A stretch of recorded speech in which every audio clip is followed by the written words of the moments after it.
Assalamualaikum warahmatullahi wabarakatuh. Hai para pencinta catur dan para caturmania, selamat datang kembali di Legenda Catur Dunia. Video kali ini yang saya ulas adalah permainan pembukaan Vienna atau Vienna Game, atau juga bisa disebut dengan Bishop Opening atau pembukaan gajah. Game yang pertama dimainkan oleh Einar Buch melawan Hidinemo di Helsinki, Finlandia tahun 1928. Permainan diawali dengan pion E4, hitam membalasnya dengan pion E5, kuda C3, ini adalah Vienna Game, kuda F6, dan gajah C4. Kuda pukul pion E4.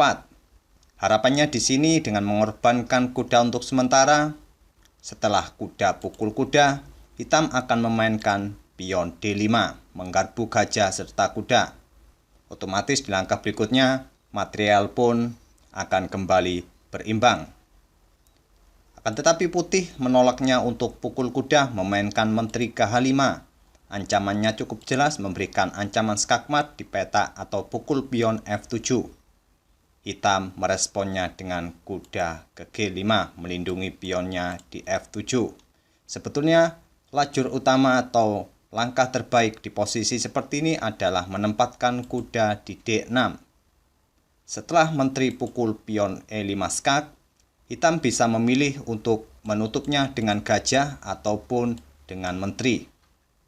Tapi game ini hitam memainkan kudanya ke G5, melindungi pion F7.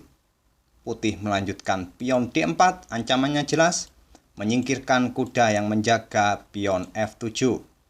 Kuda pun lari ke E6, pion D5, pion G6 mengancam menteri. Disinilah momen-momen kritis game ini kawan-kawan. Kira-kira langkah terbaik oleh putih di langkah berikutnya, mungkin kawan-kawan bisa menebaknya. Apakah putih harus pukul pion E5 ini?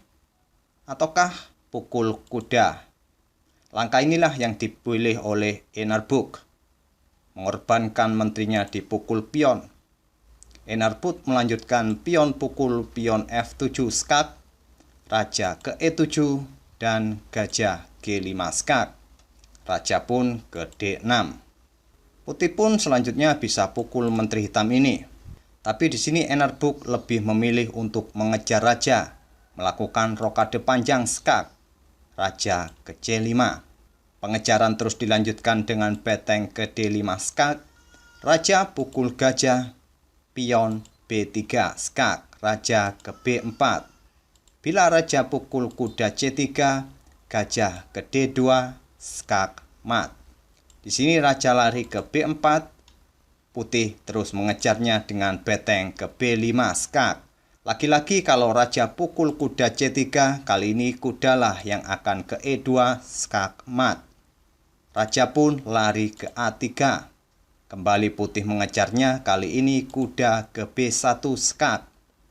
Raja pukul pion, beteng ke A5 skak, hanya bisa ditutup dengan gajah di A3 skak, raja putih, dan dipukul dengan beteng skak mat.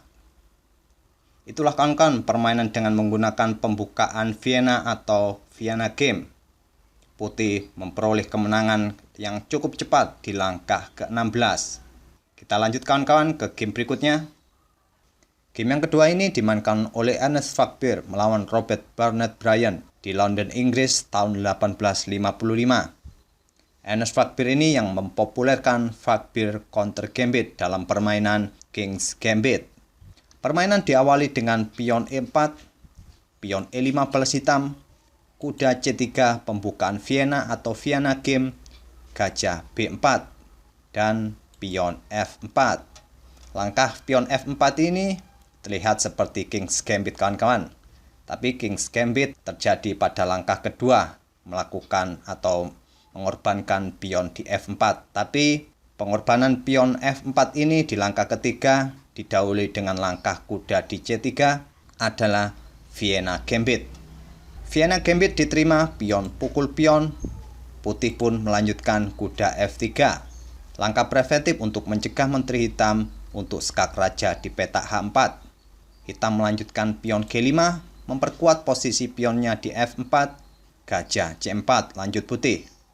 hitam pun melanjutkan langkah yang cukup agresif dengan pion G4 mengancam kuda. Di sini Fakbir meresponnya dengan rokade pendek, mengorbankan kudanya. Tapi terlebih dahulu hitam pukul kuda yang ada di C3. Pion B pukul gajah, pion pukul kuda, menteri pukul pion. Menteri hitam ke E7, pion D4, lanjut putih. Sampai langkah ke-9 kawan-kawan, hitam unggul 1 perwira atas putih, tapi dia kalah dalam hal pengembangan perwira. Permainan dilanjut dengan pion D6 oleh hitam, gajah pukul pion, gajah putih ke E6 menantang pertukar gajah, ditutup dengan pion D5, gajah pun mundur ke D7. Putih menggeser beteng A ke E1, pion F6 mencegah atau memperkuat kontrol pada peta E5, tapi putih tetap saja mendorong pionnya ke E5. Pion D pukul pion E5. Kira-kira langkah terbaik apa yang harus diperbuat oleh putih pada posisi seperti ini kawan-kawan? Kembali di sini putih mengorbankan perwiranya, gajah pukul pion. Pengorbanan ditolak oleh hitam, lebih memilih memainkan gajahnya ke G4 berbalik mengorbankan gajahnya. Apabila di posisi seperti ini pion pukul gajah, beteng akan pukul pion. Jika menteri melanjutkan pukul beteng, menteri putih akan ke F8 skak mat.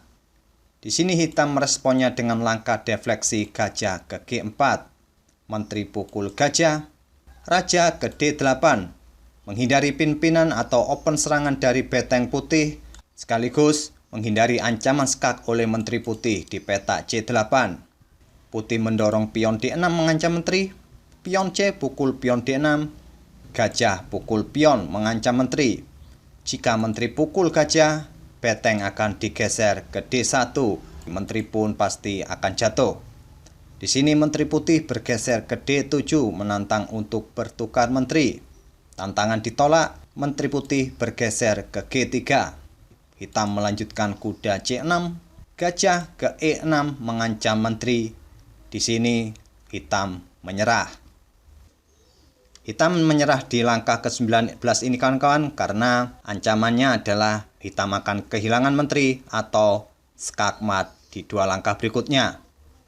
Itulah kawan-kawan 2 game yang menggunakan pembukaan Vienna atau Vienna game, di mana putih memperoleh kemenangan yang cukup cepat. Di game yang pertama putih menang pada langkah ke-16, game kedua ini putih menang pada langkah ke-19. Mungkin patut dicoba kawan-kawan pembukaan ini, karena pembukaan ini penuh intrik dan jebakan oleh putih. Semoga video ini bisa menghibur dan memberikan inspirasi bagi kawan-kawan semua. Sampai bertemu di video-video berikutnya. Wassalamualaikum warahmatullahi wabarakatuh.